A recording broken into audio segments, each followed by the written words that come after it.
ဒါလည်းဟီနိုပဲနော်ဟုတ်ကဲ့ဒီဟီနိုကတော့ခုနဟိုဘက်ကကောင်တွေကတော့ကျွန်တော်တို့ prime mover ခေါ်တဲ့တွဲဆွဲတွေ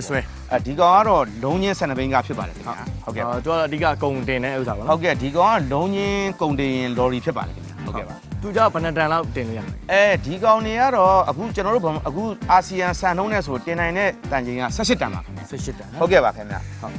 ဒီမှာလည်း EKI ပါတယ်နော်ဟုတ်ကဲ့အခုနောက်ပိုင်းလာတဲ့ဟာ safety regulation ရ model မြင့်တဲ့ကားတော်တော်များများမှာ grade မြင့်တဲ့ကားတော်တော်များများမှာပါပါတယ်ခင်ဗျာဟုတ်ကဲ့ပါပြငယ်ကျွန်တော်တခုတွေ့ဘူးတာလေဟုတ်ကဲ့12ဘိန်းကားပါနော်ဟုတ်ကဲ့သူကကွေးလို့ရှိရင်နောက်ကအရှေ့ဘိန်းရောအလဲကဒီနောက်တစ်ဘိန်းတည်းအဲ့အကုန်လုံးကွေးတယ်နော်ဟုတ်ကဲ့အခုဒီကားလည်းဒီလိုပါပဲအခုရှေ့ကဝင်ရိုး2တန်းစလုံးကွေးပါတယ်ခင်ဗျာဟုတ်ကဲ့အဲ့ဒါကဘာလို့ဆိုတော့ easy handling ပေါ့ easy handling နဲ့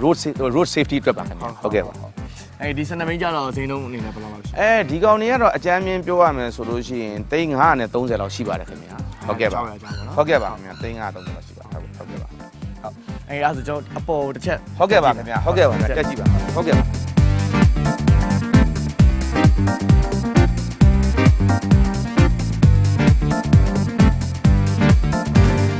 ကျေရွေးတော့ပါဟုတ်ကဲ့ဟိုအထဲထဲမှာဒီကောင်တွေကဒါကနောက်ကအိတ်တဲ့အိတ်ရပေါ့ဟုတ်ဆိုတဲ့အခါကျတော့ဒီကောင်ထူးခြားချက်ကဘာလဲဆိုတော့ဒီနောက်မှာ round aircon တစ်ခုပါတယ်ဗျဟုတ် aircon ပါနောက်မှာ round aircon ပါတယ်ပြီးတဲ့အခါကျတော့ဒီမှွေရရိုးရိုးမှွေရမဟုတ်ခင်ဗျာဒါအေးလို့ရှိရင်ဒီကောင်ကဘယ်လိုပြောရမလဲဒီကောင်အောက်ကရေနွေးဘူးပါတော့အိတ်ရပေါ့ဟိုအပူငွေ့ပေးတဲ့အိတ်ရအပူပေးဟုတ်ကဲ့ပါဟီတာပါခင်ဗျမှန်ပါတယ်ခင်ဗျဟုတ်ကဲ့ပါအဲ့ဒီကောင်ဂီယာကြခုနပြောတဲ့အော်တိုမန်နျူရယ်နဲ့ဆီမီအော်တိုဟုတ်ကဲ့ဆီမီအော်တိုပါခင်ဗျဟုတ်ကဲ့ပါခင်ဗျဟုတ်ကဲ့ဒီမှာ clutch ရောပါလာ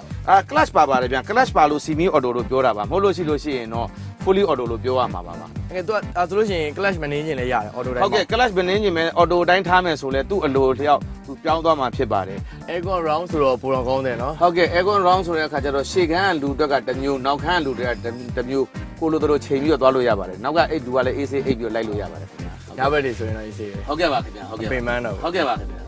ကဲလို့လိုအပ်ပဲဆိုလို့ရှိရင်ဒီကောင်လေးကညဘက်ဆိုလို့ရှိရင်ဟိုလျှက်စစ်နေပဲလေလျှက်စစ်နေမော်တော်ကားအင်ဂျင်ကိုတို့လျှက်စစ်နေချိတ်ပြီးတော့လေအဲကွန်အနေနဲ့နောက်ခန်းတဲ့တိတန်သုံးလို့ရပါပြ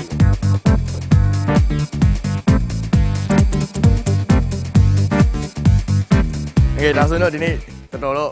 ဟုတ်ကဲ့ဟိုဘူးသူရလည်းတရားရပါတယ်ဟုတ်ကဲ့ပါခင်ဗျကျွန်တော်သိရင်သေးတာပေါ့နော်ဒီမှာလိုင်စင်မှာတယောက်ကဝယ်လိုက်ယူရထားတယ်လိုင်စင်တူကနံပါတ်ပြားထုတ်တဲ့ဒီအင်္ဂလိပ်ဘယ်လို service ထပ်ပြီးဟုတ်ကဲ့အဲ့ဒီဟာတွေကအားလုံးကကျွန်တော်တို့စီကနေပြီးတော့ဒါတွေကအခမဲ့ပါခင်ဗျာမော်တော်ယာဉ်ကိုဝယ်လိုက်တယ်ဆိုလို့ရှိရင်အဲ့ဒီမော်တော်ယာဉ်ကိုကျွန်တော်တို့ကဟာလိုင်စင်ုံသွားမယ်ခဲချစ်ပေးမယ်ဟာလုပ်ငန်းလိုင်စင်ရတဲ့အထိကျွန်တော်တို့ကအကုန်လုံးကျွန်တော်တို့ကုမ္ပဏီကတာဝန်ယူပြီးတော့ဆောင်ရွက်ပေးပါတယ်လုပ်ငန်းလိုင်စင်ဆိုတာလဲဒါကတော့လော်ရီဆိုတော့ပြောစရာမရှိဘူးတကယ်လို့ဟိုကျွန်တော်တို့ဟိုတင်းပေါ့ဟို prime mover ဝယ်မယ်ဆိုလို့ရှိရင်ဟလာကုန်စီနဲ့ဟလာ license ထွက်ချင်သလားဒါမှမဟုတ် container နဲ့ထွက်ချင်လားမိမိအလုပ်နဲ့အဆင်ပြေတဲ့ဟိုတင်း license ကိုကျွန်တော်တို့ကလုပ်ပေးပါတယ်ခင်ဗျာဟုတ်ကဲ့ပါအဲ့ဆိုကားဝယ်လိုက်ဆိုတော့လည်း channel ကိစ္စအားလုံး FOC free of charge ပဲเนาะဟုတ်ကဲ့ပါခင်ဗျာအဲ့ဒါတွေကအားလုံးကခင်ဗျာလက်ဝယ်အရောက်ကိုကျွန်တော်တို့ကအကုန်လုံးကျွန်တော်တို့လုပ်ပြကျွန်တော်တို့တာဝန်ပါခင်ဗျာဟုတ်ကဲ့ပါခင်ဗျာပြီးတော့ကျွန်တော်ဒီမှာဝင်လာတော့တွေ့တယ်ပေါ့နော် workshop နဲ့ပတ်သက်ပြီးအင်္ဂလိပ်ဘယ်လို service တွေများရှိသေးလဲworkshop service ကတော့ခုနကတို့ဓာတ်စီမြည်သည့်ဓာတ်စီဒီဇယ်ကားအကြီးအလတ်အသေးကိုမဆိုကျွန်တော်တို့ကပြင်ဆင်ပေးနိုင်စွမ်းရှိပါတယ်အဲ့ဒီခါကျတော့ diagnostic လုပ်တဲ့ tester ပေါ့diagnostic tester တွေကလည်းသူများလို့တစ်ခုတည်းမဟုတ်ဘဲနဲ့ဟာလားကျွန်တော်တို့က scope box တို့ဘာလို့လဲအစုံရှိပါတယ်ဒီတော့ပြည်သူများခင်ဗျာကျွန်တော်ဒီနေ့ဒီပထမမန်တိုင်းကုမ္ပဏီများအုပ်စုလာပြီးတော့ဒီကားကြီးနဲ့ပတ်သက်တဲ့ဘူးသူတာတွေတင်ဆက်ပေးခဲ့တာပြည်သူတွေအားလုံးလည်းတော်တော်လေးကိုသိရှိသွားမယ်ဘူးသူတာတွေအများကြီးရမယ်လို့ထင်ပါတယ်ဒါပြင်ကျွန်တော်နောက်တစ်နေ့မှာဒီရွှေပြည်သားမှာ spare parts တွေဟုတ်ကဲ့ရွှေပြည်သားမှာကျွန်တော်အားလုံး spare parts တွေအကုန်လုံးလည်းကျွန်တော်ပြပေးပါမယ်အားလုံးအပြည့်စုံဘယ်လောက်ထားရှိတယ်ဆိုတဲ့အကြောင်းနဲ့အားလုံးကသိကြမှာပါဟုတ်ကဲ့ညီကဲဒီတော့ကျွန်တော်ထပ်မံပြီးတော့တင်ဆက်ပေးသွားမှာပါဆက်လက်ကြည့်ရှုအားပေးကြအောင်ဗျဟုတ်ကဲ့ပါခင်ဗျာ